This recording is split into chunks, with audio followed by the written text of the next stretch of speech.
Too often our problems or challenges are self-inflicted, the result of poor choices, or we could say the result of unforced errors. When we are diligently pursuing the covenant path, we quite naturally avoid many unforced errors. We sidestep the various forms of addiction. We do not fall into the ditch of dishonest conduct. We cross over the abyss of immorality and infidelity. We bypass the people and things that, even if popular, would jeopardize our physical and spiritual well-being.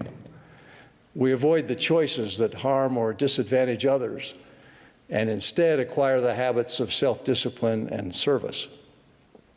Elder J. Golden Kimball is purported to have said, "I may not have always walked the straight and narrow, but I try to cross it as often as I can."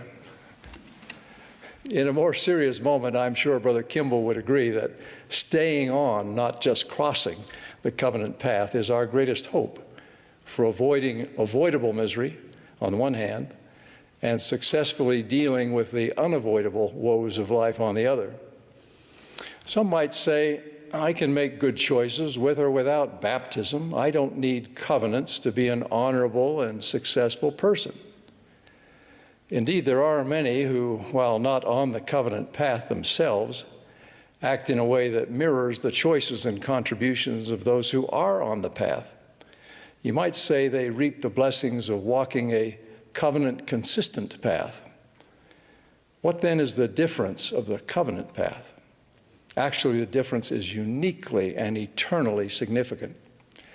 It includes the nature of our obedience, the character of God's commitment to us, the divine help we receive, the blessings tied to gathering as a covenant people, and most importantly, our eternal inheritance. First is the nature of our obedience to God.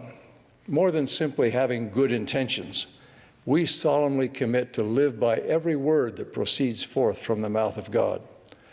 In this, we follow the example of Jesus Christ, who by being baptized showeth unto the children of men that according to the flesh he humbleth himself before the Father, and witnesseth unto the Father that he would be obedient unto him in keeping his commandments.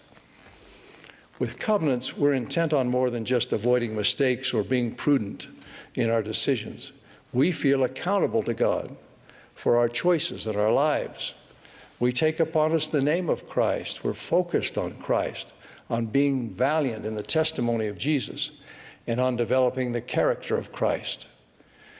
With covenants, obedience to gospel principles becomes rooted in our very soul. I'm familiar with a couple where at the time of their marriage, the wife was not active in the church and the husband had never been a member of the church. I will refer to them as Mary and John, not their real names. As children began to enter the picture, Mary felt keenly the need to raise them, as the scripture says, in the nurture and admonition of the Lord. John was supportive. Mary made some important sacrifices to be home to teach the gospel on a consistent basis. She ensured that the family took full advantage of church worship and activity. Mary and John became exemplary parents, and their children, all energetic boys, grew in faith and devotion to gospel principles and standards.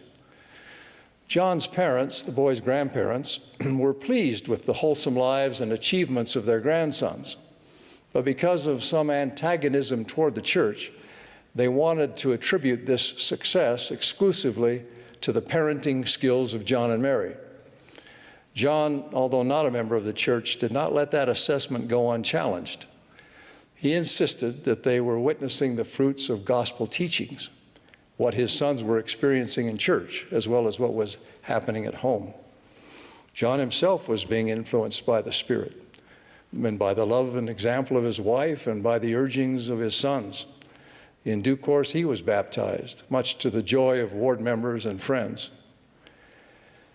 While life has not been without challenges for them and their sons, Mary and John wholeheartedly affirm that it is in fact the gospel covenant that is at the root of their blessings. They've seen the Lord's words to Jeremiah fulfilled in the lives of their children as well as their own. I will put my law in their inward parts and write it on their hearts, and will be their God, and they shall be my people. When we truly commit to Jesus Christ and keep our covenants, the gospel becomes part of who we are, not just what we do. Commit to Christ today and watch Him transform your life from the inside out.